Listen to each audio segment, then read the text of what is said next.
Bonjour à vous et bienvenue pour ce nouveau numéro de Parlons Santé consacré aux ondes électromagnétiques. Ce soir, comment les définir, comment mieux les connaître et évidemment comment s'en prémunir. Il y a une difficulté de diagnostic sur les méfaits potentiels des ondes électromagnétiques. Des personnes électro-hypersensibles ont de plus en plus de mal à se faire diagnostiquer ou entendre. On classe souvent ces phénomènes comme troubles psychologiques, voire troubles psychiatriques. Ça ressemble un petit peu au phénomène d'il y a quelques années pour les métaux lourds ou de la maladie de Lyme, deux, on va dire, symptômes, émergences symptomatiques qui ont du mal à être reconnus, en tout cas en France, puisque dans d'autres pays européens, on arrive à avoir plus d'encadrement, voire de législation. Justement, que dit la législation en termes d'ondes électromagnétiques? Qu'en est-il des mesures? Que disent les rapports? Toutes ces questions, nous allons les voir. Et puis, bien, il y a eu un grand débat sur une nouvelle technologie qui est apparue il y a 3 ans, les ondes 5G. Alors, ça a commencé à faire débat, puis direct après, il y a eu la crise Covid, il y a eu les confinements et, on va dire, un bruit médiatique autour de ces crises multiples imbriquées, crise de l'hôpital, crise sanitaire. Et puis, le débat est un peu passé sous l'eau et on se rappelle que beaucoup d'antennes ont été déployées pendant les confinements, justement, avec des autorisations plus ou moins légales. Et du coup, c'est passé un petit peu sous silence le fait de pouvoir avoir des informations factuelles. On se retrouve comme dans cette crise avec des AMM conditionnels en se disant il n'y a pas de raison que ça puisse nuire, mais pas vraiment d'études scientifiques qui viennent valider et corroborer tout ça. Donc ce soir, nous avons 4 invités, 4 nouvelles personnes. Voilà, aucune des personnes qui apparaît ici ce soir avec nous n'a déjà été présente, donc c'est une grande joie. Les Parlons Santé sont quasiment hebdomadaires en ce moment. Le but, c'est d'ouvrir à d'autres praticiens, à d'autres disciplines, d'autres thématiques aujourd'hui. Vous êtes les bienvenus pour nous suivre sur notre site internet réinfosanté.fr, sur notre fil Telegram Réinfosanté officiel qui s'affiche en bas. Nous avons même des réseaux sociaux. Nous vous invitons à vous abonner à nos fraîches page Facebook et vont suivre également Instagram, etc., etc. Nous vivons avec notre époque et bien sûr, vous irez naviguer sur ces réseaux sociaux connectés avec un câble RJ45 catégorie 6, voire 7, bien blindé, comme ça doit être le cas. J'accueille Frédéric. Frédéric, bonsoir à toi. Est-ce que tu... déjà, bienvenue pour cette première émission. 2 casquettes avec lesquelles tu te présentes ce soir dans cette émission. Est-ce que tu pourrais te présenter auprès des personnes qui nous regardent? Oui, absolument. Alors, merci pour l'invitation. Donc, moi, je suis membre du conseil scientifique de Robin des Toits et également membre du comité médico-scientifique de l'association Zone Blanche, qui sera représentée par Yves Alexandre un peu plus tard. Je suis ingénieur de formation et ça fait un peu plus de 20 ans que je m'intéresse aux effets sanitaires des pollutions environnementales. Alors j'ai commencé tranquillement avec les pollutions chimiques, les pollutions métalliques, et puis inévitablement, je me suis intéressé aux pollutions électromagnétiques. Voilà. Et donc depuis quelques années, j'anime des conférences de vulgarisation dans le sud-ouest de la France pour expliquer aux gens les mécanismes, les risques, comment se protéger. Quelles sont les possibilités juridiques éventuellement, sachant que l'État a tout bien organisé pour qu'il y ait un empêchement de recours, par exemple quand on installe une antenne relais, mais aussi pour faire prendre conscience aux gens qu'ils ont des antennes relais dans leur domicile et là ils ont les clés du camion pour supprimer ces antennes relais, par exemple un téléphone sur socle sans fil. En gros, tout ce qui, dans la maison, communique sans fil, ça communique pas par télépathie, ça communique avec des ondes électromagnétiques, donc a priori, c'est à bannir. Voilà. Surtout dans une tendance où l'immersion dans la pollution électromagnétique va croissant et l'effet cocktail qui va avec est de plus en plus pathogène. Voilà. Eh bien, merci à toi, Frédéric, et bienvenue. Et on aura Merci. avec plaisir de développer toutes les approches que tu as présentées. Tu parlais d'Yves.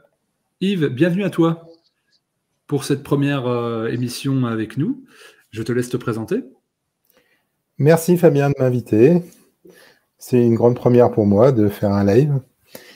Je suis donc Yves-Alexandre Rafalovic, médecin généraliste. J'ai fait la fac à Lyon. J'ai développé une pratique toujours un peu orientée vers la santé-environnement, en m'impliquant dans des associations. Et il y a à peu près une quinzaine d'années que, étant tombé dedans aussi avec ma propre santé, j'ai développé la compétence déjà pour me soigner moi-même et ensuite pour soigner les autres. Et ensuite, pour aider autant que possible, par tous les moyens que j'ai trouvés, ces gens qui étaient particulièrement délaissés par les autorités publiques et par mes confrères. On est très peu à s'en occuper. En France, on connaît Dominique Bellepomme, mais c'est à peu près tout dans le paysage. Donc là, il y a quelques années, 3-4 ans, on a monté au sein de l'association AZB, ce qu'on a appelé le comité médico-scientifique, c'est-à-dire un rassemblement de soignants, de médecins, de scientifiques, de chercheurs, qui se réunissent régulièrement par visioconférence ou en réalité, pour faire avancer la cause, pour écrire des protocoles de prise en charge, pour prendre en charge des patients ensemble. On a fait, par exemple, cet été, un premier stage de ressourcement où on a invité 11 électrosensibles plutôt graves dans une zone blanche. On les a coucounés, on leur a offert des chambres bien dépolluées.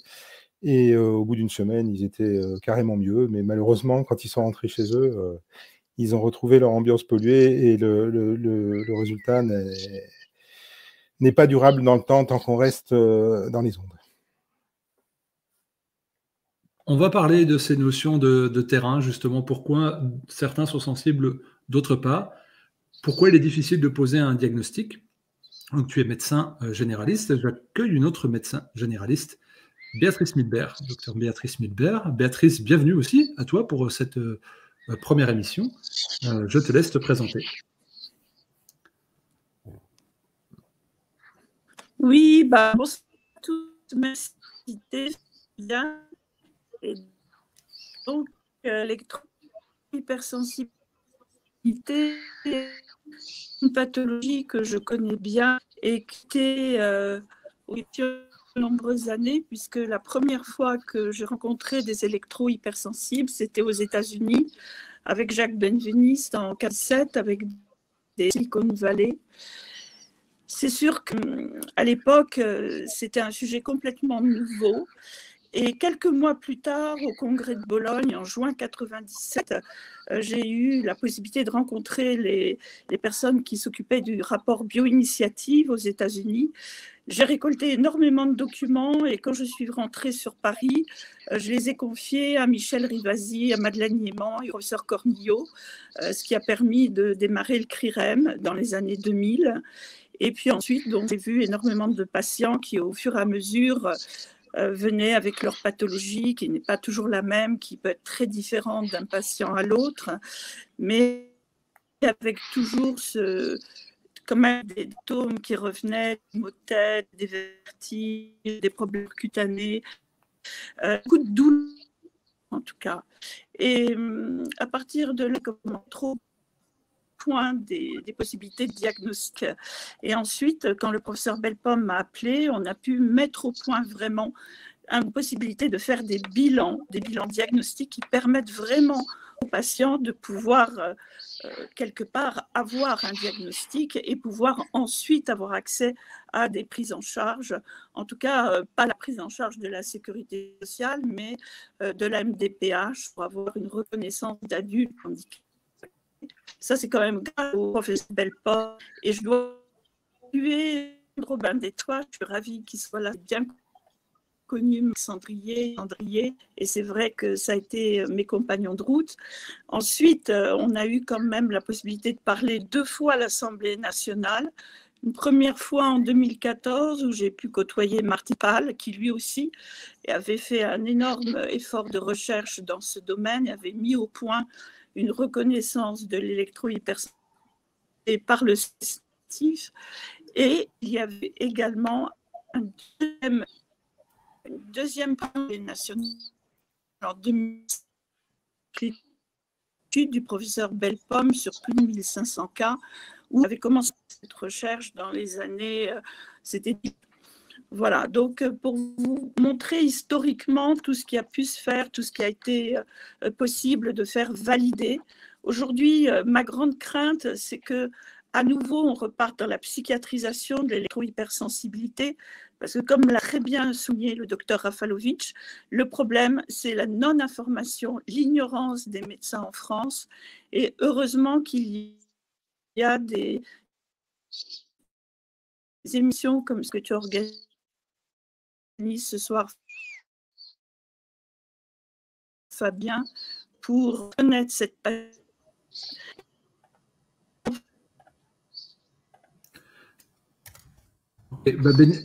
je reprends là. Oui.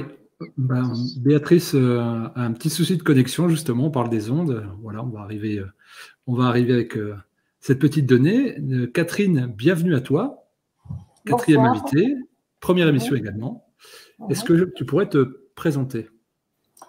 Alors, je suis donc masseur kinésithérapeute et j'ai donc une approche comportementaliste du corps. J'ai une approche, je pratique la méthode Mézières et les chaînes musculaires qui considèrent le corps dans sa globalité.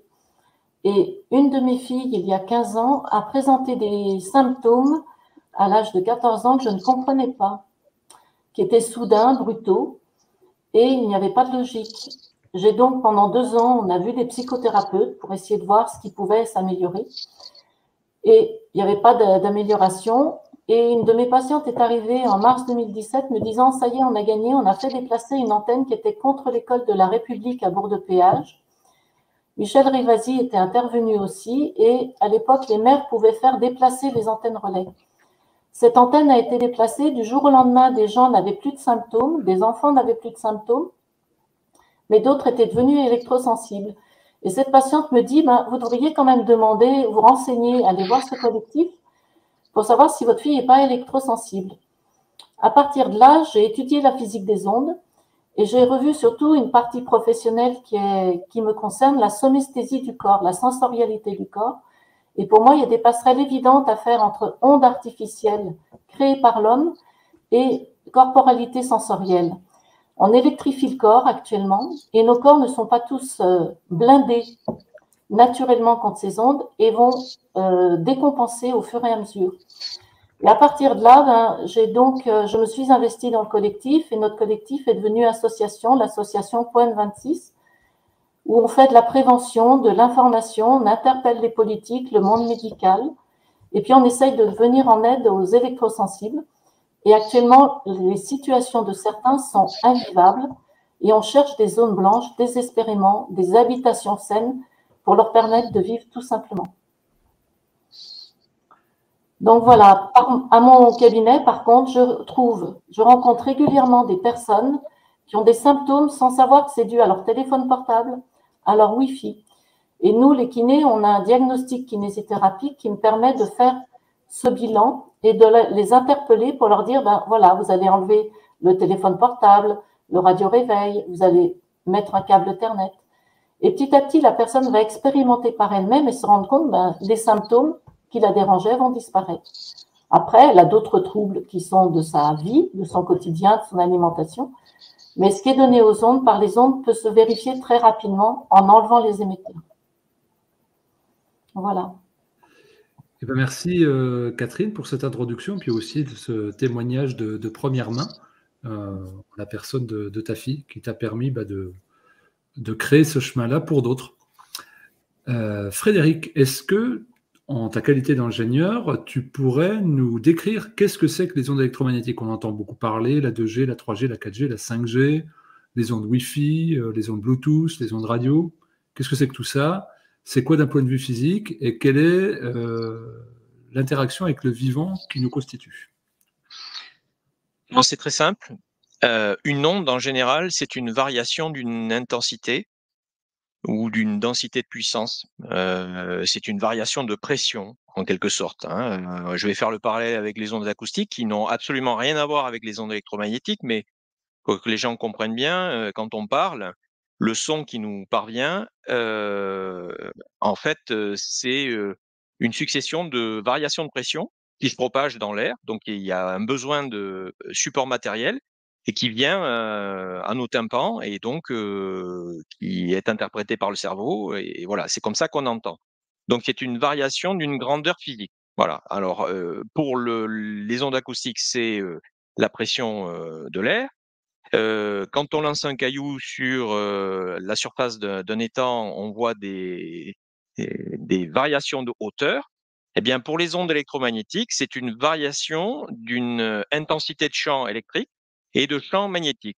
Comme son nom l'indique bien, ondes électromagnétiques, il y a deux composantes, une composante électrique et une composante magnétique. Elles sont mariées ensemble. Voilà. Et donc ça se propage sans besoin de support matériel, ça traverse les murs, ça se propage dans le vide, dans tous les milieux. Voilà. Voilà pour rapidement dresser le tableau. Ensuite, pourquoi les ondes électromagnétiques artificielles? Parce que ce dont nous parlons ce soir, ce sont les ondes électromagnétiques artificielles. On ne parle pas d'autre chose, hein. On ne parle pas des ondes électromagnétiques naturelles dans lesquelles le vivant baigne depuis des millions d'années. C'est pas de ça le sujet. Le sujet de ce soir, c'est vraiment les ondes électromagnétiques artificielles. Et qu'est-ce qui fait qu'elles sont pathogènes?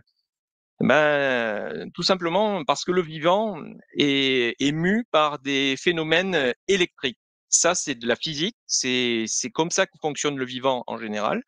Les réactions chimiques, ce sont des appariements de pôle plus et de pôle moins, donc de polarité, donc des phénomènes qui sont sensibles à l'ambiance électromagnétique. Et d'autant plus sensibles que cette ambiance électromagnétique va être mitraillée, pulsée. On dit pulsée, c'est un petit peu, si je faisais encore une fois un parallèle avec les ondes acoustiques, c'est comme si on voulait comparer le bruit d'un marteau-piqueur, les ondes électromagnétiques artificielles, marteau-piqueur, et les ondes électromagnétiques naturelles, Mozart. Voilà. Il paraît évident à tout le monde que si je monte les deux à 120 décibels, c'est-à-dire très très très fort, le niveau de tolérance sera beaucoup plus élevé avec Mozart qu'avec un marteau-piqueur. Ben, pour nos cellules, qui, elles, perçoivent les ondes électromagnétiques artificielles, ça les dérègle. C'est un petit peu comme si dans une chorale, vous aviez un chanteur, un choriste, qui se met à chanter faux. Eh bien, toute l'harmonie de la chorale va se mettre à dérailler parce qu'il y a un chanteur qui chante faux. Voilà. Donc, les ondes électromagnétiques artificielles, c'est ça par rapport au vivant. Ça ne peut pas avoir d'autre chose qu'une influence sur le long terme. Alors, évidemment, il n'y a pas, à part pour les électro-hypersensibles, il n'y a pas de caractérisation instantanée pour le commun. Néanmoins, sur le long terme, c'est comme le supplice de la goutte, ça finit par avoir des effets. Et là où nous sommes profondément inégaux, c'est qu'il y a des personnes qui déclenchent les phénomènes, les syndromes d'intolérance plutôt que d'autres. Mais ça, c'est lié à l'historique de la personne, historique d'exposition notamment à de multiples polluants. C'est pour ça que quand on s'intéresse aux ondes électromagnétiques, on ne peut pas faire fi des autres pollutions. Parce que nous vivons dans un monde multipollué et c'est du fait de cette multipollution que les ondes électromagnétiques sont particulièrement atypiques dans leur mode d'action parce qu'elles déverrouillent tous les mécanismes qui pouvaient permettre à l'organisme de tolérer plus ou moins bien les autres pollutions. Donc il y a une combinaison à bien comprendre. Il y a l'effet direct de l'onde électromagnétique et en plus la combinaison des phénomènes avec les autres pollutions qui rend la physiologie encore plus vulnérable aux autres pollutions. Eh bien, merci à toi, Frédéric. Maintenant qu'on a pu définir ce qu'étaient les ondes électromagnétiques, on va voir ce qu'il en est d'un point de vue médical. Tout à l'heure, on verra d'un point de vue légal sur la difficulté de diagnostiquer cela. Béatrice, tout à l'heure, nous parlait on va dire, des débuts des ondes en 97, lorsque les premiers téléphones portables arrivaient avec la 2G. Et eh bien voilà, je vais te donner la parole, Yves. Est-ce que tu pourrais nous dire la difficulté de diagnostiquer pour un médecin et même pour un citoyen, pour un malade électro-hypersensible qui s'ignore, de s'auto-diagnostiquer et d'imaginer que ça puisse être, au niveau symptomatique, les méfaits des ondes. Donc, est-ce que tu pourrais nous dire comment toi, ça t'est arrivé comme information en tant que médecin généraliste d'avoir des informations, le fait que tel ou tel symptôme pourrait être lié aux ondes électromagnétiques, et comment ça peut se diagnostiquer et comment l'évolution du diagnostic a-t-elle eu lieu avec le temps.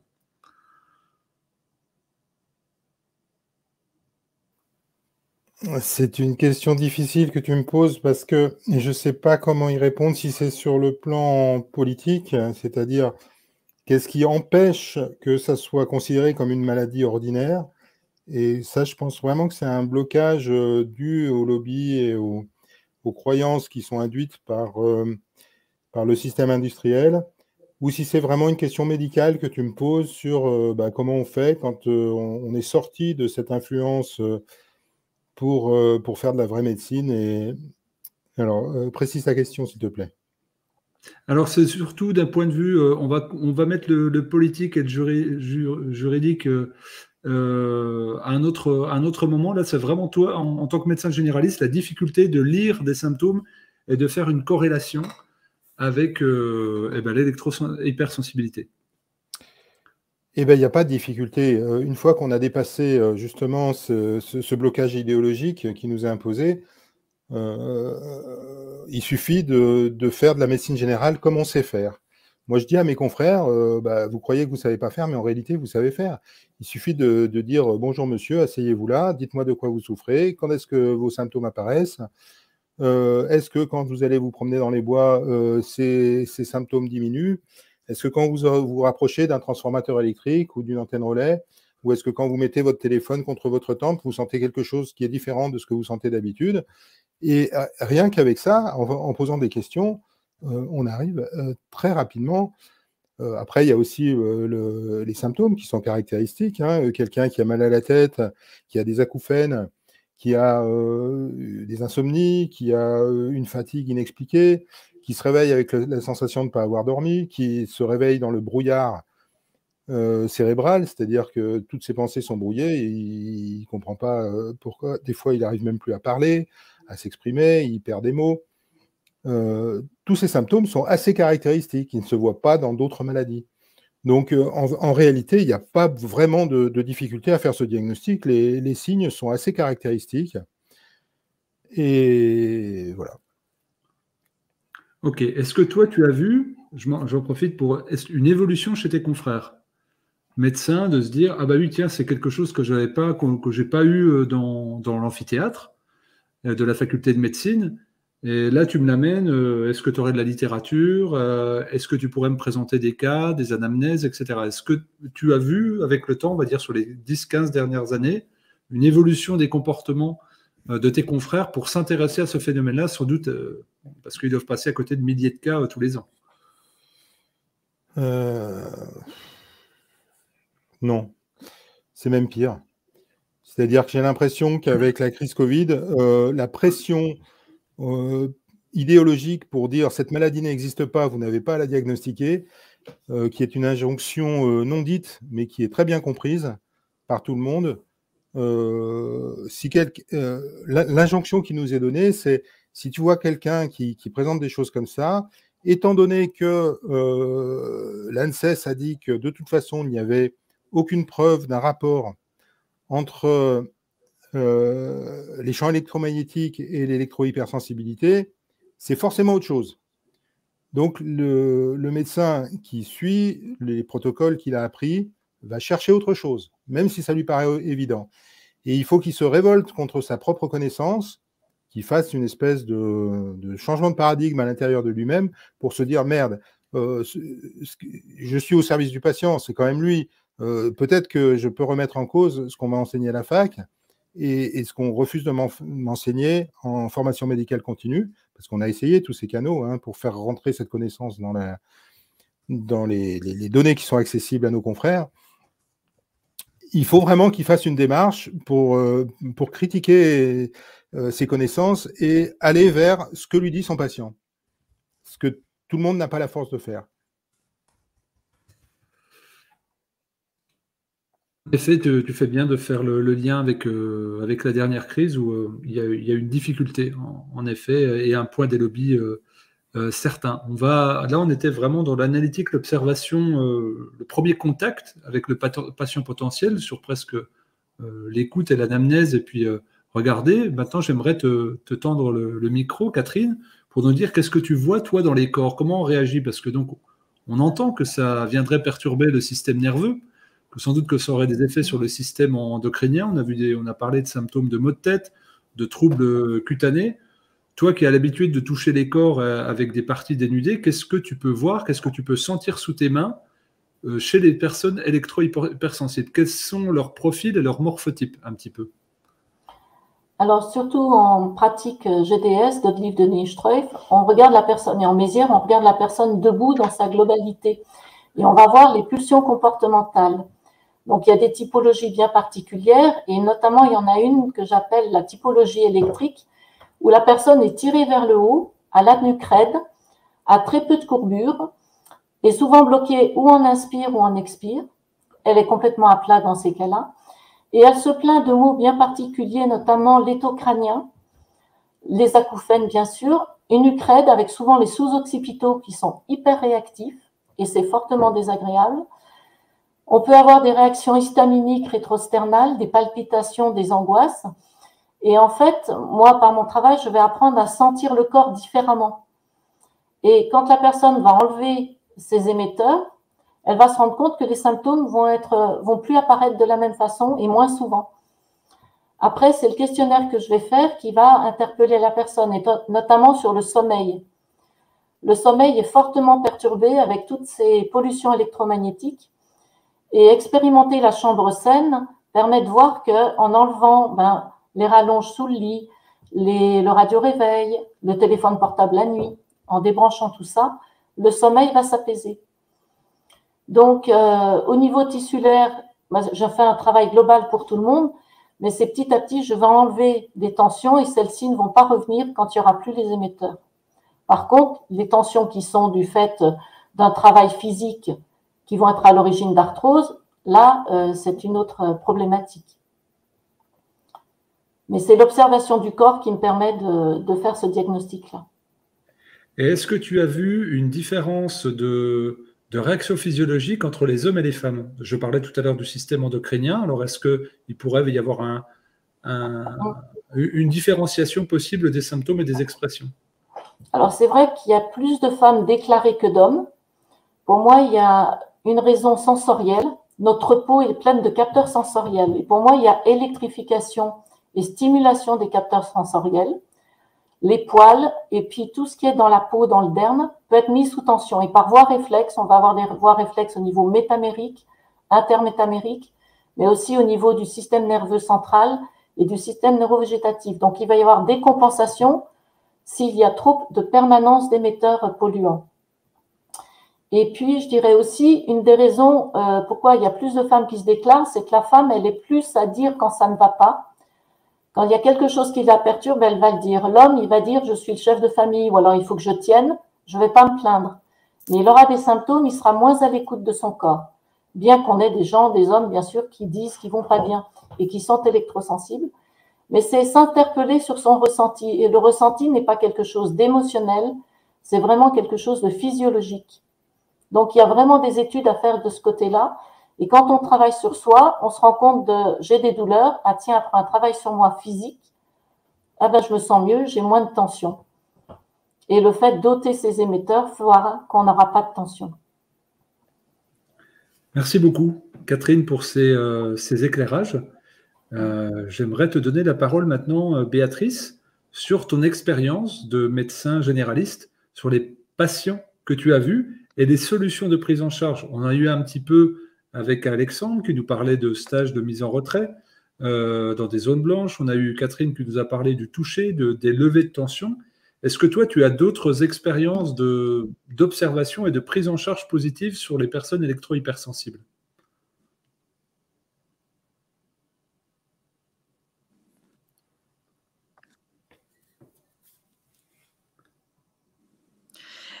Oui, moi j'étais très comme tous, hein, c'est au départ recueil de symptômes. La plupart des personnes au tout début qui venaient me consulter étaient suivies en psychiatrie, étaient déjà sous neuroleptiques pour leurs symptômes. Et en fait, absolument évident que ça n'avait rien à voir avec une pathologie psychiatrique. De toute façon, c'est des gens qui décrivaient très bien, ils avaient un ressenti juste de ce qui se passait, ils savaient qu'ils étaient exposés à des ondes électromagnétiques et qu'à partir de là, ils avaient tel et tel symptôme. Donc effectivement, c'est des symptômes très variés. Donc, vous les verrez, c'était à la fois des problèmes de maux de tête, des vertiges, des états de confusion mentale quand ils étaient dans les ondes, des états de fatigue, des palpitations, des douleurs cutanées, des brûlures cutanées. Moi, j'ai des patients qui ont même eu des cloques, qui se sont retrouvés avec des réactions cutanées terribles. J'en ai certains qui étaient sous morphine tellement ils souffraient. Donc, voilà, une prise en charge qui était, comme on dit, pas en accord. C'est que par des personnes sont malheureusement en errance thérapeutique. Il n'y a pas de vrai diagnostic de fait, alors que les tests existent. Donc j'insiste moi toujours sur le fait que l'histamine peut être dosée dans le sang. Si elle est élevée au-dessus de 100, au-dessus de 10, ça dépend des laboratoires. Elle est un symptôme de souffrance cérébrale. La protéine S100B, une chance inouïe en France, elle est faite. Elle n'est pas faite dans tous les pays. Donc, c'est pas toujours réalisable. C'est un très bon marqueur de l'ouverture de la barrière hémato-encéphalique qui indique clairement que l'environnement électromagnétique est toxique pour la personne, ce qui amène aussi à l'arrivée dans le cerveau de produits qui n'ont rien à y faire, que ce soit des produits chimiques, des métaux lourds, des germes, des candidats, etc. Donc, en fait, on a la possibilité, bon, il y a d'autres, moi j'utilise beaucoup le stress nitrosatif urinaire qui est fait au Luxembourg, au laboratoire réuni, et qui montre effectivement, quand il y a un excès donc, de souffrance liée au champ électromagnétique, il y a ce qu'on appelle une ouverture des canaux calciques voltage dépendants des cellules, ce qui fait déclencher au niveau cellulaire, intracellulaire, ce qu'on appelle un stress nitrosatif très important, avec la sécrétion de dérivés de peroxynitrite, de nitrotyrosine, pardon. Et donc ça, on les retrouve dans les urines. Et donc, tout à fait faire ce type de test, et ce qui permet d'asseoir quelque part le diagnostic. Parce que sinon, effectivement, on a l'interrogatoire, on a la possibilité effectivement de dire que les gens, quand ils vont en zone blanche, vont déjà beaucoup mieux. Quand ils vont se balader en forêt, ils n'ont plus de symptômes. Donc, dès qu'ils stoppent finalement l'exposition au champ électromagnétique, ça avant, ils pouvaient encore le faire. Aujourd'hui, ça semble, donc il y a des personnes qui ont littéralement leur vie qui explose avec l'installation d'un compteur Linky. Donc, tout ça est du quotidien. Et au début, je faisais aussi un test, c'était un électroencéphalogramme qui permettait de voir l'état du cerveau. C'était un examen qui permettait de regarder l'éterculatoire. C'est un électroencéphalogramme avec un échodoppler. Et en fait, ça a permis au départ de voir que les gens qui souffraient d'électro-hypersensibilité où la circulation se faisait très mal. Ce test aujourd'hui n'existe plus. C'est dommage.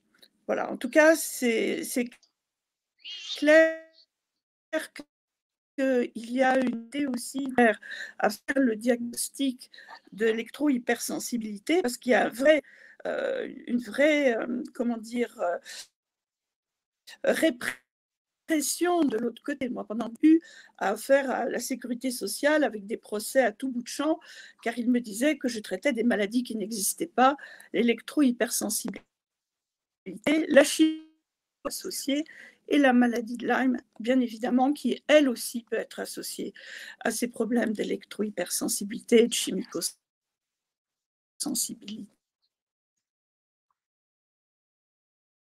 Eh bien, merci Béatrice pour ce témoignage. En effet, je parlais en introduction de cette émission des intoxications aux métaux lourds, de maladie de Lyme. Je rappelle que là, Béatrice Midberg nous parlait des diagnostics qui pouvaient être faits. Pour Lyme, par exemple, on sait qu'il y a d'autres outils et méthodes de diagnostic en Allemagne, de l'autre côté de la frontière française, et qui semblent bien plus pertinentes et efficaces. Et on va dire, c'est aléatoire la manière dont on peut être traité dans tel ou tel pays ou avec tel ou tel praticien. Et en effet, il y a une absence de voir le malade. En parlant de voir le malade, j'avais interviewé il y a 4 années de cela une personne électro-hypersensible sur ma chaîne YouTube. Et ces patients-là ont tellement honte du fait qu'on leur dise c'est dans ta tête, tu es un menteur, qu'elle m'avait demandé à ce que la voix soit légèrement trafiquée, que ça soit flouté. Et là, on se rend compte qu'à la souffrance physique s'ajoute la souffrance sociale, de ne même pas pouvoir communiquer sur sa souffrance, parce que tout le monde dit bah non, regarde, moi j'ai un téléphone, j'ai rien, donc c'est des conneries, évidemment. Et donc, on se retrouve avec des effets là qui psychologiquement doivent être réparés, mais non pas sur les effets des ondes électromagnétiques, mais sur les effets secondaires des ondes électromagnétiques, c'est-à-dire la rupture sociale et la méconnaissance du grand public, voire des autorités sanitaires, qui fait qu'on se retrouve en errance thérapeutique, quand bien même on a un nom de diagnostic. Frédéric, j'aimerais te donner la parole sur des études quand même qui ont été données. Nous avons des études internationales, bien avant les apparitions des téléphones portables et des ondes cellulaires, qui nous montraient qu'il y avait des interactions avec les cellules vivantes et des effets. Je me souviens à titre personnel, vers 95-96, au tout début des téléphones portables, une émission envoyée spéciale, du temps où elle était pertinente, elle faisait preuve de sagacité, où il y avait des œufs en couveuse et où on mettait un téléphone portable en charge. Et le résultat de l'opération, c'était des malformations de naissance chez les poussins, voire des poussins qui ne naissaient pas dans les couveuses. Et moi, je n'avais même pas de téléphone portable à l'époque, j'étais jeune adolescent, et ça m'avait sidéré, je m'en suis toujours souvenu, et c'est vrai que c'est extrêmement marquant, parce que là, c'était une étude qui avait été documentée. Or, depuis, les téléphones portables ont pullulé, mais on n'a pas revu ce genre d'émission sur le service public. Frédéric, on compte sur toi pour que tu nous apportes la lumière des études qui ont été réalisées et qui ont de la difficulté à percer au niveau du public. Alors, ça me fait bien plaisir, Fabien, que tu parles de cette étude-là avec les œufs de poulet. On a vu la même. Hein, j'ai été marqué, moi je me souviens de l'année 1998, où une chercheuse du CHU de Montpellier, Madeleine Bastide, avait fait une étude justement avec 2 groupes, le groupe de encouveuses exposées aux radiofréquences et le groupe contrôle non exposé, et elle inversait le taux de mortalité. C'est-à-dire dans un cas, le non exposé avait 80% d'œufs qui donnaient vie à des poussins, et l'autre groupe exposé aux ondes électromagnétiques, il y avait 80% de mortalité. Seulement 20% d'œufs donnaient vie à des poussins. Et comme par hasard, c'était les œufs les plus éloignés de l'antenne du GSM qui étaient posés sur la couveuse. Voilà. Donc j'ai compris dès cette époque-là, bien que n'étant pas détenteur d'un téléphone portable, j'ai bien attendu 10-15 ans avant de m'en doter d'un, bien forcé puisqu'il n'y avait plus d'alternative pour communiquer, en tout cas en dehors de mon domicile. Et donc oui, ça c'est une première étude qui a été répliquée. Et on a un excellent documentaire qui interviewe l'équipe qui a répliqué cette étude de Madeleine Bastide. Je crois que c'est un docteur qui s'appelle Madame Bastier, à qui on a essayé de tordre le bras pour que les conclusions correspondent bien à ce que souhaitait voir apparaître le lobby. Voilà. Donc ça, c'est un élément d'information grand public. Après, quand on creuse un petit peu le sujet, il n'y a pas besoin de creuser beaucoup, on se rend compte que dans les années 60, 70 et 80, on a une abondance de documentation scientifique par des entités incontestables, comme la NASA, l'Académie des sciences de Saint-Pétersbourg, comme la Navy, qui décrivent par le menu, avec des listes de symptômes longs comme le bras, décrivant le lien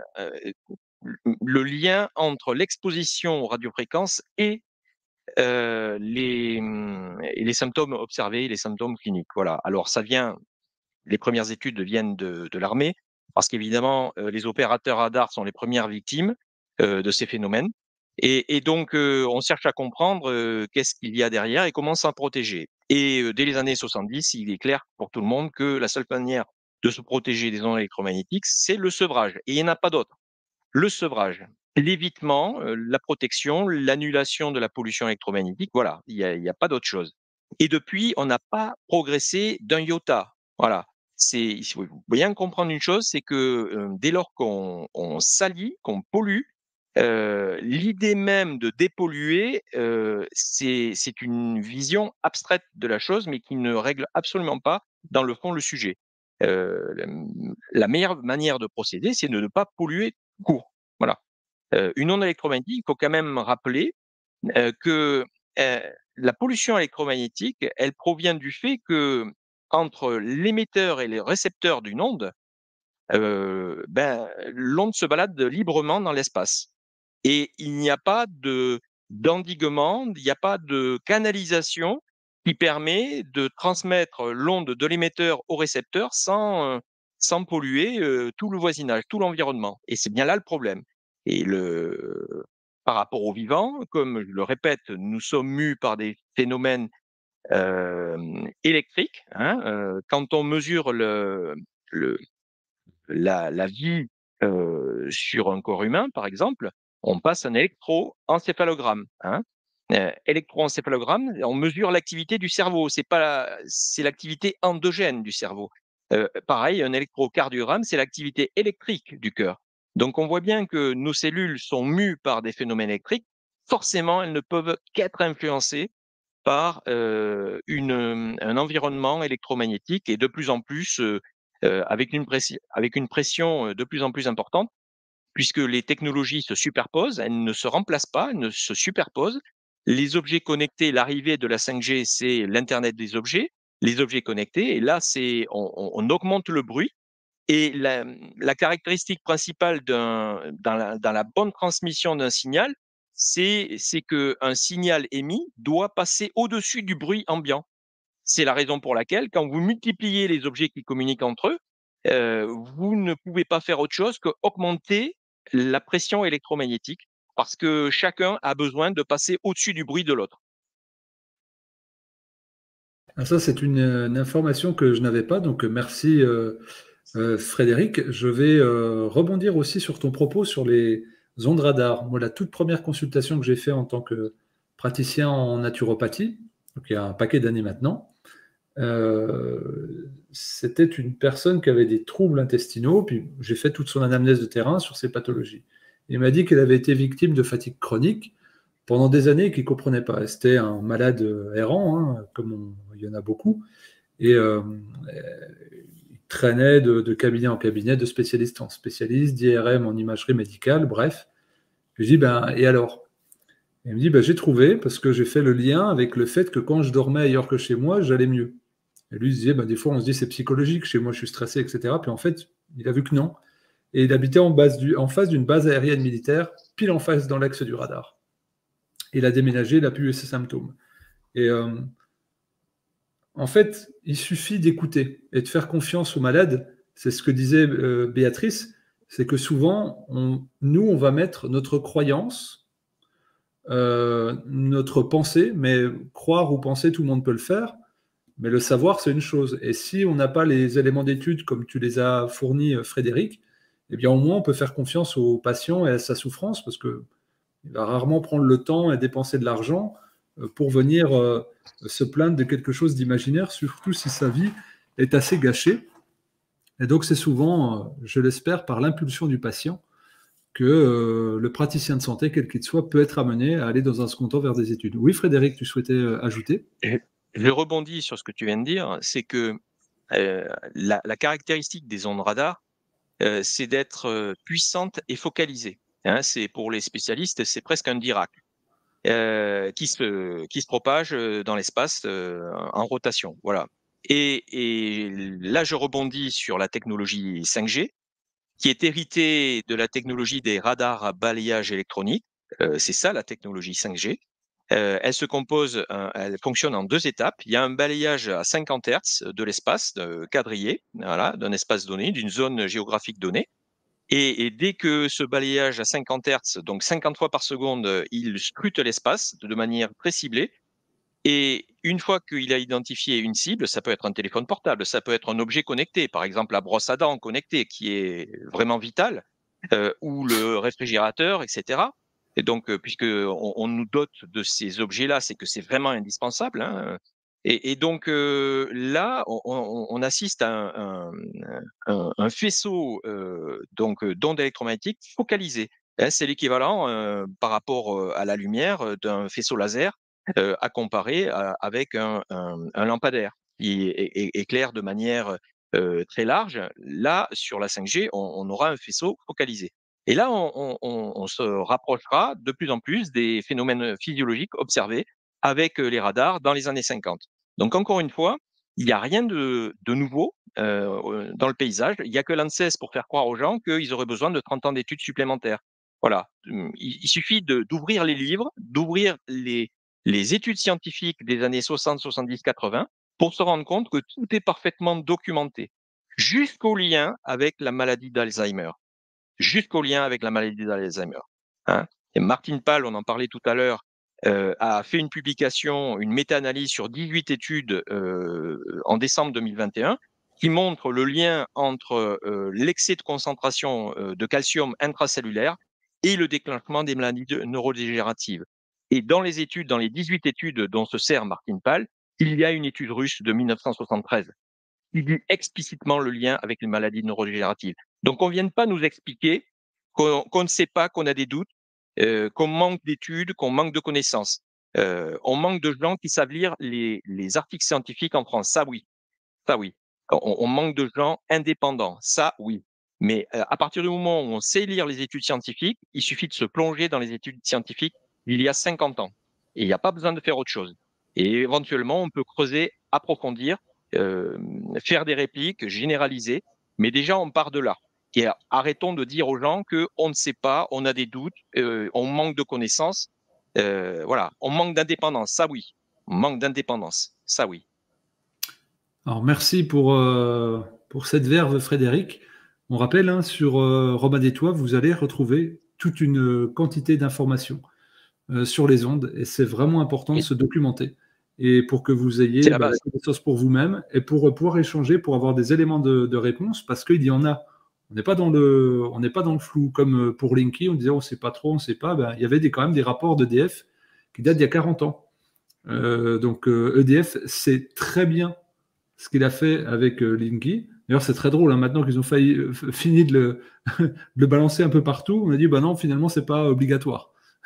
Une fois que c'est déployé dans 99,9% de la population. Donc voilà, je remercie d'ailleurs les agents qui ont forcé par effraction le compteur de mes parents il y a un mois pour en poser un. Vous faites du bon boulot. J'espère que vous avez eu une prime pour votre travail dévoué de serviteur de la nation électrique. Alors, nous allons parler maintenant de terrain. Le terrain, de dire pourquoi il y a des personnes électro-hypersensibles et pourquoi pas. On l'a un petit peu vu avec Béatrice. Est-ce que toi, Yves, tu as pu observer des morphotypes, des profils plus susceptibles que d'autres d'être vulnérables aux ondes électromagnétiques et peut-être des tranches d'âge ou voilà. Est-ce que tu as pu déterminer quelque chose dans l'historique que tu as pu faire ?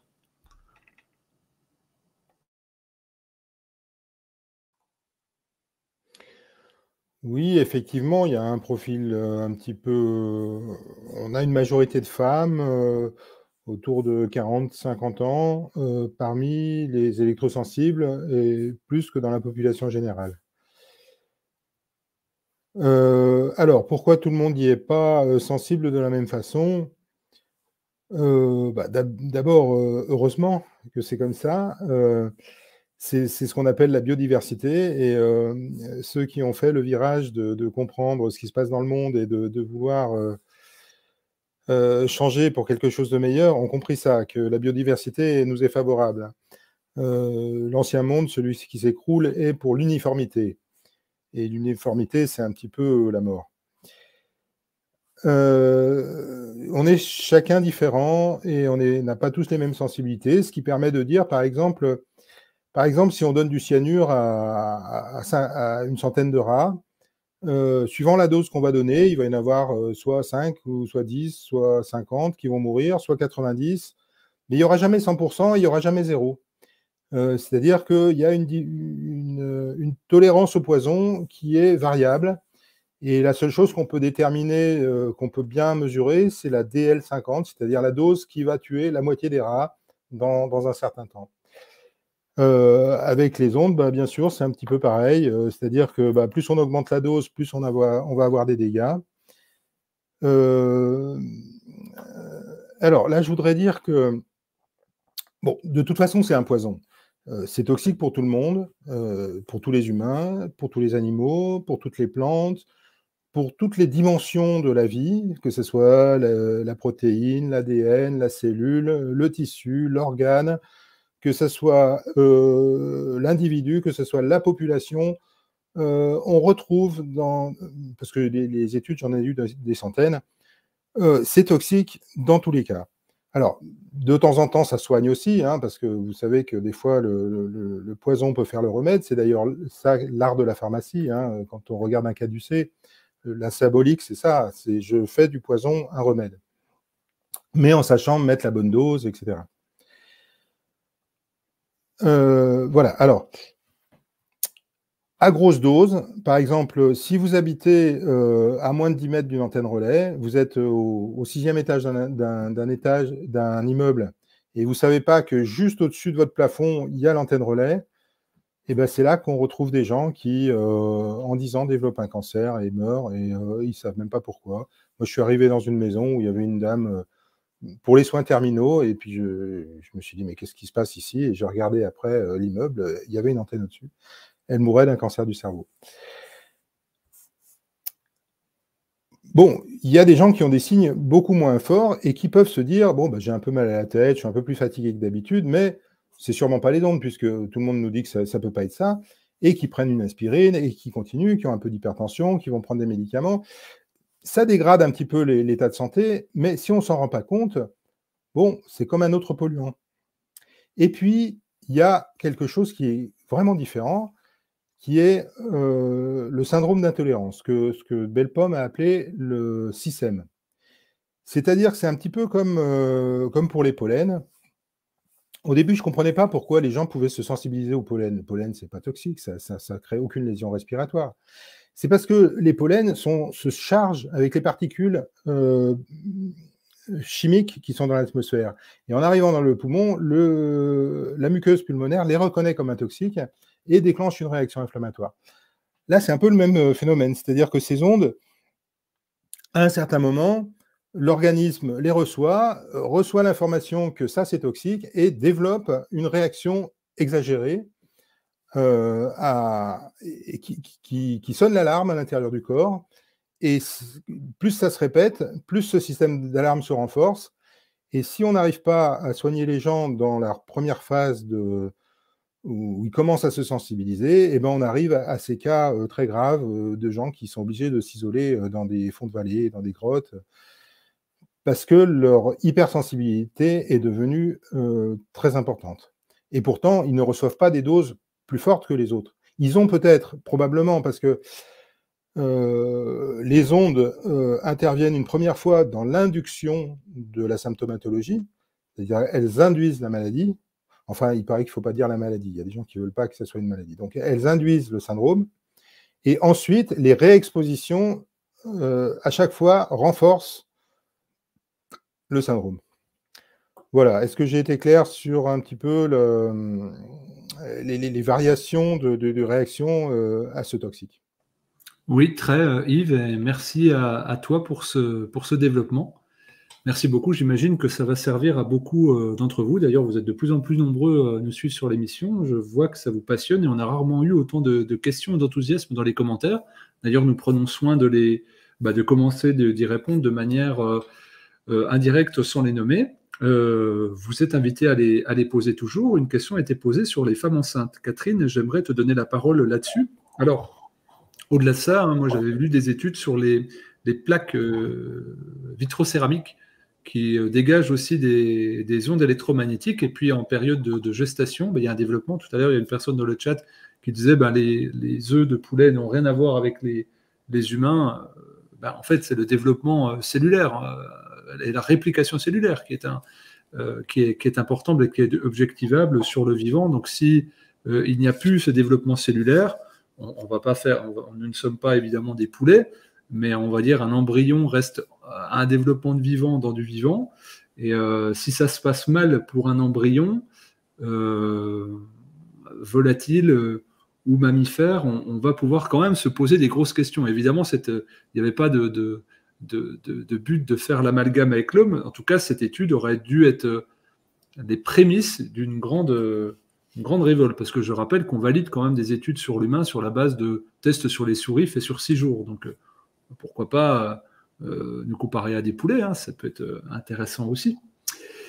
Alors Catherine, je te donne la parole sur nos chères femmes enceintes. Est-ce qu'elles doivent se protéger plus que les autres encore? Est-ce qu'il y a des cas où les bébés ou les petits sont touchés? Enfin voilà, est-ce que tu pourrais partager tes connaissances, tes observations sur ce phénomène?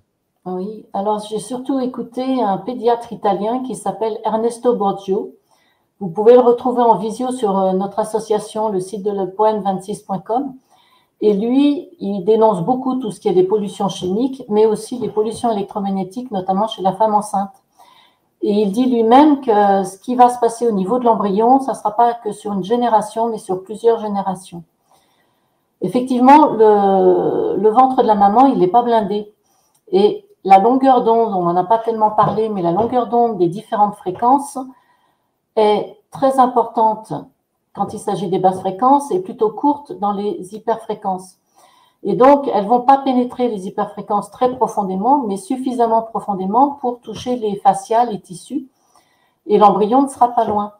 Donc, il faut surtout faire une information en premier aux mamans. Donc, tout ce qui est pédiatre, sage-femme, informez-vous, sachez de quoi on parle et déconseillez effectivement les tablettes numériques en Wi-Fi, les téléphones portables avec modération et faites des endroits sains pour elles pour que l'embryon se développe naturellement. Il ne faut pas faire n'importe quoi. Et la table à induction, c'est de la basse fréquence et ça émet des champs électriques, des champs magnétiques. Et souvent, quand la plaque à induction est éteinte, il reste toujours, elle est sous tension, donc elle est en champ électrique. Donc effectivement, le ventre de la femme enceinte proche, c'est embêtant, comme la tête d'un jeune enfant, c'est embêtant, comme celle du micro-ondes, qui ne sont pas blindées comme il faut, et dès qu'on met quelque chose dans un micro-ondes, l'onde sort et irradie tout le monde.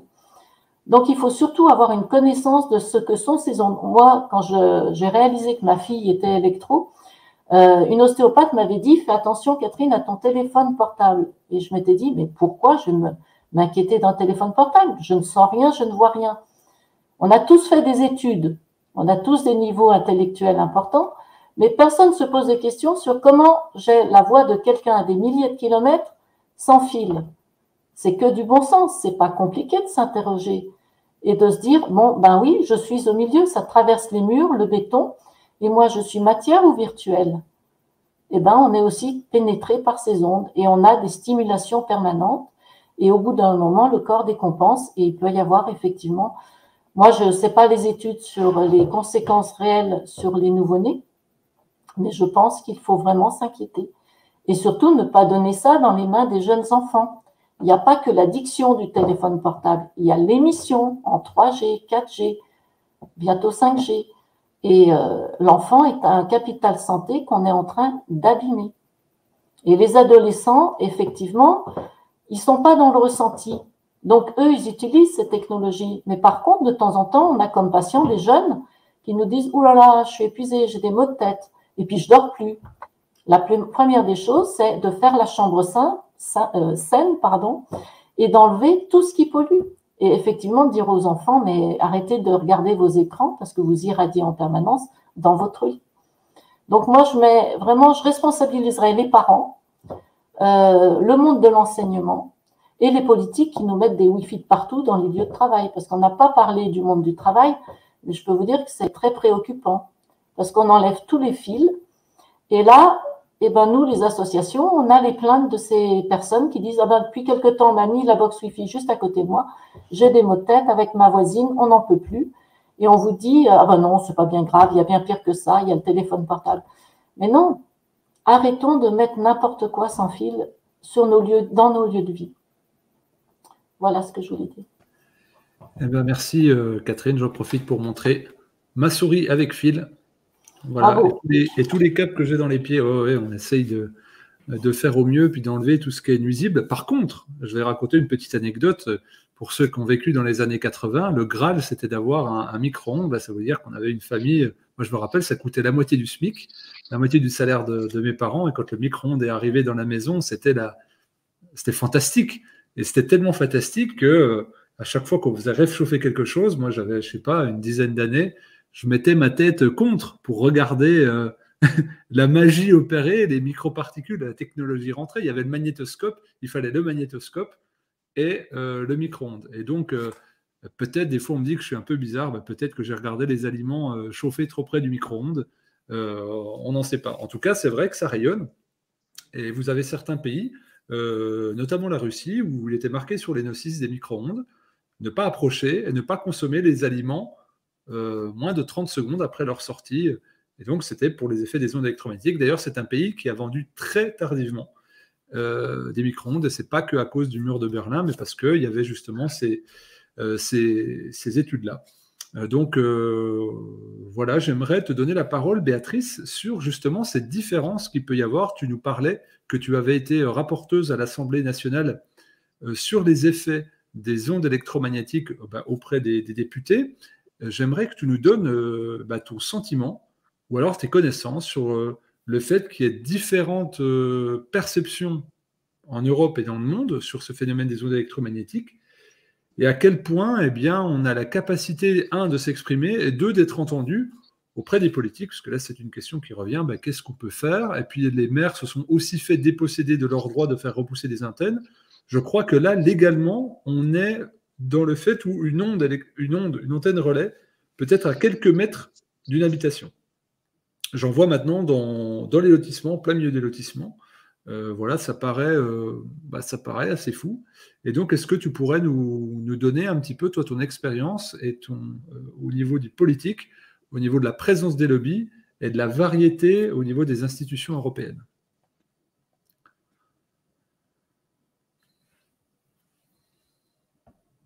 Je crois qu'on a un problème avec Béatrice. Donc, on va voir si elle peut se reconnecter plus favorablement. On va reprendre encore quelques petites questions. Alors, je vais te donner la parole à toi, Frédéric. Je pense que tu seras le plus à même. Quels sont les moyens de se protéger efficacement? En quelques mots, là, on en est à un peu plus d'une heure d'émission. Les moyens sont, parce qu'évidemment, il y a des toiles, il y a des prises de mise à la terre, il y a des peintures spéciales, il y a des filtres, il y a tout un tas d'objets, plus ou moins chers, qui marchent plus ou moins bien. Il y a beaucoup de gens qui se font arnaquer, par ailleurs. Est-ce que toi, tu pourrais nous donner quelques petites solutions, quelques petits tips? Alors, bien sûr, mettre des fils, ça, on est tous d'accord, mais des petits appareillages, peut-être, qui pourraient aider, sans citer de marque. Et évidemment, parce qu'on le rappelle, Réinfo Santé n'a pas de conflit d'intérêt comme chacun qui s'exprime ici. Alors, j'aimerais insister sur une notion qui est très importante parce qu'on vit dans le monde de la pilule magique qui règle tous les problèmes. Et après, on en vient à prendre des pilules pour compenser les problèmes induits par les premières pilules et ainsi de suite. Et on passe notre vie à bouffer des pilules. Donc, en résumé, ce qui est pollué ne se dépollue pas. Il n'y a pas de miracle à attendre. Donc, la démarche de base, c'est de ne pas polluer tout court. Ça, il faut bien le comprendre. Et pour ne pas polluer tout court, ça veut dire nettoyage complet de l'habitation. C'est-à-dire suppression de tout ce qui est objet connecté, sans fil, qui n'a pas lieu d'être dans l'habitation. Les objets connectés sans fil, dans une habitation, jusqu'à preuve du contraire, les maisons ne bougent pas. Donc, une solution sans fil, c'est une solution de mobilité. Il faut bien intégrer ça. Et utiliser des solutions de mobilité pour des usages sédentaires, c'est une hérésie. En plus, en termes de performance, on n'est pas du tout au même niveau de performance qu'un câblage. Au niveau sécurité informatique, c'est pareil. Et au niveau sécurité sanitaire, c'est encore pareil. Donc, ça veut dire en clair que le téléphone à la maison, ça doit être un téléphone filaire. Alors, j'alerte de suite sur les box, parce qu'aujourd'hui, quand on souscrit un contrat, c'est nécessairement avec une box. Pour que le téléphone filaire n'émette pas d'ondes électromagnétiques, il faut, quand on l'a connecté à la box, il faut s'assurer de la connexion de la box à la Terre. Parce que la législation est tellement permissive, voire complaisante vis-à-vis de l'industriel, que la législation n'a même pas prévu d'obliger la connexion au secteur électrique de la box avec un fil de terre. C'est-à-dire, on n'oblige pas l'industriel de doter ses box de fils de terre, ce qui oblige, in fine, quand on veut utiliser un téléphone filaire sur cette box, de prévoir une connexion à la prise de terre. Si vous ne le faites pas, vous avez à l'oreille le bruit électromagnétique du réseau électrique qui se transmet de la box vers le haut-parleur du téléphone filaire. Voilà, ça c'est un élément de base. Je vois se multiplier dans les habitations les enceintes connectées. Pareil, une enceinte connectée émet des ondes électromagnétiques et elle en émet même quand on l'utilise pas. C'est pareil avec les DECT, les téléphones sur socle. Donc, il faut vraiment prendre conscience que tous ces objets sans fil émettent en permanence, même quand on ne les utilise pas. Il faut vraiment scruter les notices d'utilisation pour neutraliser ces émissions parasites. Voilà. Ensuite, dans l'habitat, on pourrait parler du réseau électrique, on a parlé du Linky tout à l'heure. Il y a un certain nombre d'appareils électroménagers qui, pour X raisons, pareil, complaisance de la réglementation, on n'a pas rendu obligatoire la connexion à la terre, la prise de terre. Exemple, les radiateurs électriques. Exemple, la haute aspirante au-dessus de la plaque de cuisson. Et ça transforme l'appareil électroménager en antenne relais des parasites du réseau électrique. Alors, dans un monde à 50 Hz, avant les courants porteurs en ligne, ça pouvait encore à la limite passer, mais depuis qu'on essaie de développer, de déployer partout des systèmes dits intelligents, entre gros guillemets, qui utilisent massivement des courants porteurs en ligne, du coup, on transforme nos habitations, qui n'ont pas du tout été conçues pour, en antennes dans lesquelles on vit en permanence. Et je rappelle juste un point, pour définir la toxicité d'une onde, c'est pas simplement la dose qui permet de définir la toxicité, c'est la durée de l'exposition, c'est la proximité de l'exposition et le terrain, évidemment, la vulnérabilité du sujet, et en particulier son historique de vie. C'est-à-dire que si la personne a été, dans son historique de vie, confrontée à de multiples pollutions qui ont fait monter son niveau inflammatoire, elle fait partie des candidats privilégiés pour déclencher une électro-hypersensibilité. Et concernant je vois que j'ai la question concernant les connexions à la Terre, évidemment, la réglementation, la norme qui fixe le seuil de 100 ohms pour la connexion à la Terre est laxiste. Il faudrait plutôt prévoir, alors je donne un ordre de grandeur, une résistance de la prise de terre de l'ordre de 50 ohms, mais encore une fois, ça suppose le passage d'un professionnel qui étudie l'environnement extérieur, parce que ce qu'il faut éviter également, c'est d'avoir une terre trop basse en résistance, de manière à éviter d'aspirer tous les courants vagabonds du voisinage. Si par exemple tous les logements du voisinage ont des terres beaucoup plus élevées, la personne qui fait l'effort d'avoir une terre très basse se verrait aspirer tous les courants vagabonds, ce qui n'est pas forcément mieux. Donc on se rend compte qu'en fait, avec ces problématiques sanitaires, on ne peut plus faire de l'électricité à la grand-papa. Il faut vraiment regarder les choses de manière très pointue, et on ne peut plus d'ailleurs déployer tout un arsenal de technologies sans prendre conscience que les installations électriques des habitations n'ont pas du tout été conçues pour accepter ces dispositifs. Merci beaucoup pour toutes ces informations, Frédéric. Je rajouterai également pour ceux qui veulent téléphoner parfois. Alors, moi, j'ai toujours un téléphone à fil parce qu'il ne faut pas oublier que si vous avez un téléphone fixe sans fil, c'est pas bon non plus. Vous êtes quand même avec des ondes portées, donc c'est moins pire, mais ça reste pas terrible. Non, c'est un des pires. Hein. Ouais. Contrairement à ce qu'on pourrait penser, le DECT, le téléphone d'intérieur sur socle, est beaucoup plus émissif qu'un téléphone portable qu'on amène dans la rue. C'est contre-intuitif, donc il faut s'en méfier comme de la peste. On est d'accord avec ça. Et par contre, moi, ce que j'utilise beaucoup d'applications gratuites existent sur téléphone, type Signal ou Telegram. Mais ces applications peuvent être installées sur des ordinateurs de bureau, connectés avec un câble RJ45 au mur. Eh bien, moi, je passe beaucoup de mes appels depuis mon ordinateur. Depuis chez moi. Donc, si vous n'avez pas de téléphone fixe, vous pouvez utiliser le micro de webcam ou un micro extérieur et utiliser les applications type Signal ou Telegram que vous pouvez installer temporairement sur votre téléphone une fois sans l'utiliser et la mettre en jumelage sur votre ordinateur. C'est un très bon moyen de ne pas utiliser les ondes. Bien sûr, ce soir, nous n'avons pas parlé des méfaits des écrans. Ça pourrait peut-être donner lieu à d'autres émissions sur le système nerveux et puis les écrans. Mais voyez, il y aurait aussi à dire là-dessus.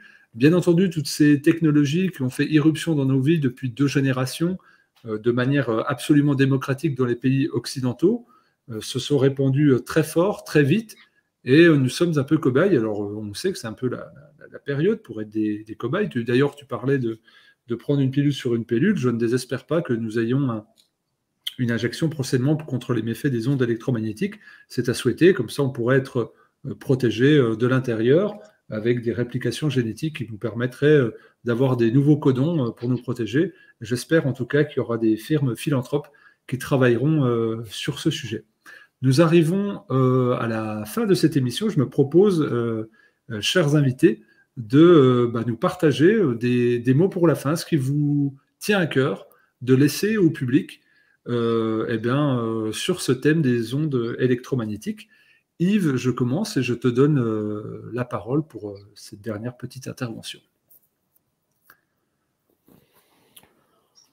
C'était pour compléter le propos de Frédéric Furlano sur le fait que maintenant, il y a un métier qui s'est développé, qui n'est pas très connu, qui est le métier de bioélectricien. Donc, il y a maintenant dans tous les départements de France au moins, je ne sais pas, peut-être un électricien sur 20 ou sur 30 qui connaît la compatibilité électromagnétique du vivant et qui est capable de venir dans votre maison, de faire des mesures, de vous dire qu'est-ce que vous pouvez changer, de vous montrer quel est, sur son appareil, quel est l'objet le plus rayonnant et de vous donner des conseils pour l'éteindre. Vous pouvez aussi acquérir des petits appareils pour 200 ou 300 € qui vous permettent de faire ce diagnostic vous-même. Voilà, je vous remercie, c'était très agréable d'être dans cette émission. Et, ah oui, une chose importante aussi. Vous trouverez sur le site d'AZB, j'ai mis dans le chat, une lettre que vous pouvez imprimer, c'est un recto, et que vous pouvez donner à votre médecin généraliste pour lui dire, regardez, vous avez des confrères médecins qui ont fait la petite fiche pour vous donner quelques idées sur comment faire le diagnostic d'un électro-hypersensible. Donc c'est disponible, c'est téléchargeable sur notre site. Au revoir.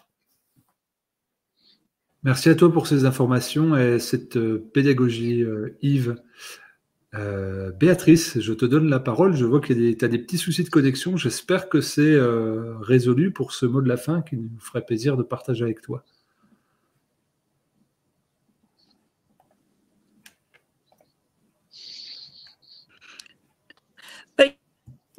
J'ai du mal à rester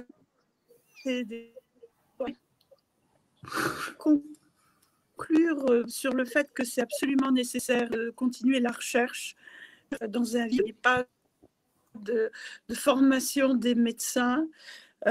J'ai récemment eu à m'occuper, j'ai eu le médecin des communautés européennes. C'est sûr qu'il y a peu de temps. Et donc, il me proposait de venir faire cette présentation auprès des médecins des communautés européennes pour essayer de sensibiliser, de faire rentrer par la grande porte universitaire la formation à des médecins par rapport à l'électro-hypersensibilité. Voilà, c'est un message d'espoir parce qu'effectivement,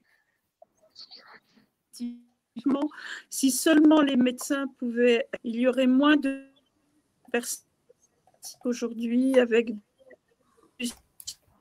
inhumain. Merci. Merci beaucoup, Béatrice, pour ce message d'optimisme pour la fin, parce qu'en effet, c'est une course entre la technologie, les lobbies, et puis nous, au milieu, en attente d'informations libres et éclairées et indépendantes, comme l'a appelé de ses voeux Yves également, et Frédéric surtout. Catherine, je te laisse avec un petit mot de la fin.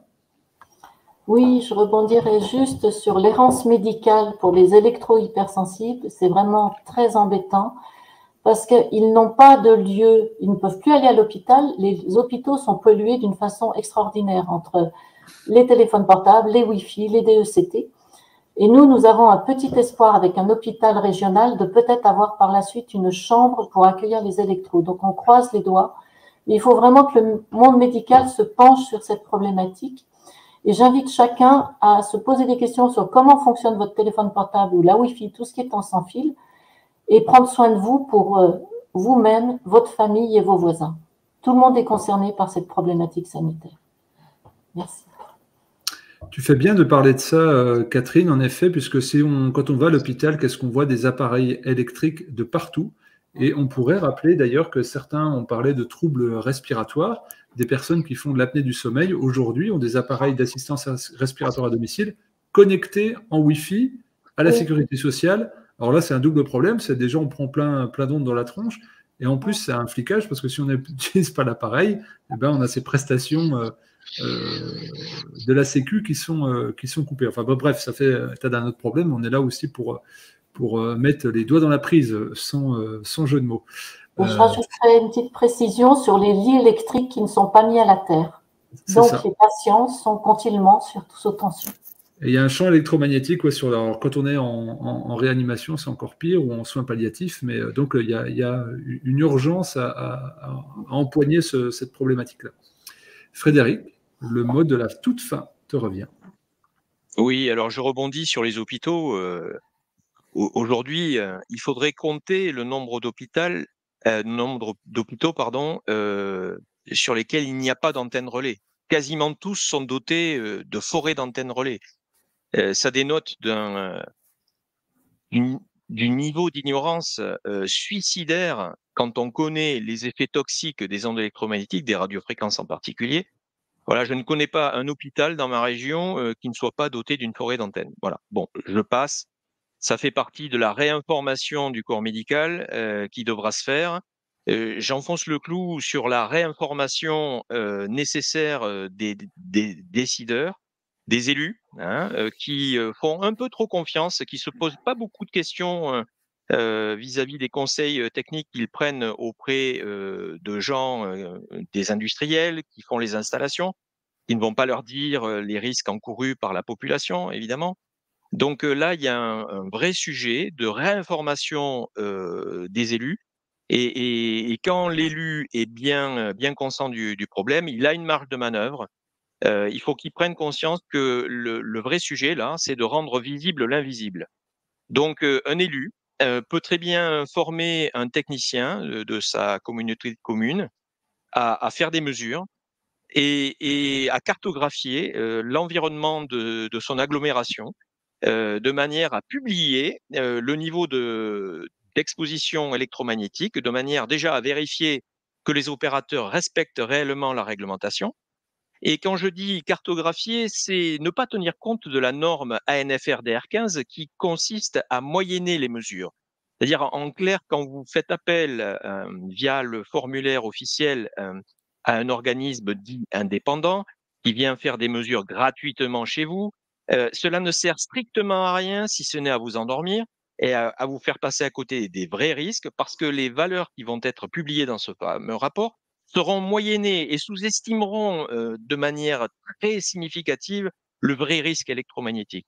Donc voilà, il y a un enjeu multiple d'information des élus, de formation des médecins et d'information de la population. J'aimerais un monde où on passe plus de temps à nous expliquer comment se protéger des ondes plutôt que de nous expliquer quand il y a des canicules qu'il faut boire parce qu'il fait chaud. On peut faire ce rêve-là.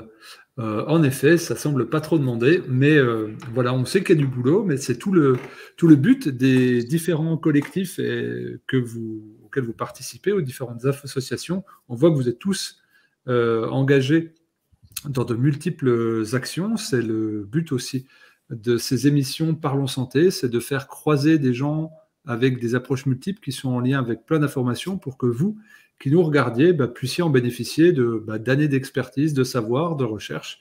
Et là, vous voyez, on a essayé de faire en 1h15 un tour de raison assez complet sur ce sujet passionnant. Ça vous a beaucoup, beaucoup intéressé. Je crois que c'est la fois où le chat a été le plus animé. Donc, merci beaucoup à vous 4 pour cette première. C'était super. Ça sera avec plaisir qu'on vous réinvitera. Peut-être qu'on fera une émission plus ciblée sur les ondes. Voilà, il y aura sans doute des réactions qui vont revenir. N'hésitez pas à nous suivre et à vous abonner à la newsletter Réinfo Santé sur réinfosanté.fr. Nous vous tiendrons au courant mensuellement. On ne parasite pas les boîtes mail. Rassurez-vous, on essaye de faire en sorte que vous soyez le moins connectés possible. Pour ça aussi, nous allons organiser des Parlons Santé en vrai de vrai. Vous allez pouvoir toucher les gens. Vous ne serez pas connectés avec des ondes. Vous n'aurez pas des écrans devant vous. Vous aurez des humains que vous pourrez toucher, que vous pourrez sentir, avec qui vous pourrez interagir en direct. Tout ça, bien sûr, vous aurez des informations dans ces émissions. Donc, abonnez-vous à notre petite chaîne YouTube. Et puis également sur nos différents canaux, Telegram, Facebook, notamment. Bienvenue à vous, bienvenue à vos propositions d'émissions. Si vous êtes praticien de santé intéressé par la démarche intégrative, c'est-à-dire d'échanger, de mutualiser vos connaissances dans la joie et dans l'humilité, comme ça a été le cas ce soir, bienvenue à vous. Contactez-nous sur nos différents canaux et surtout sur l'adresse contact sur notre site réinfosanté.fr. Nous vous souhaitons une radieuse semaine pour ce printemps avant-gardiste et prenez bien soin de vous avant notre prochaine émission, mardi prochain, sur les allergies. Voilà, les allergies qui vont commencer à débarquer. Pourquoi, comment, quel terrain? Là aussi, pas mal de choses à dire. Portez-vous bien et à très vite.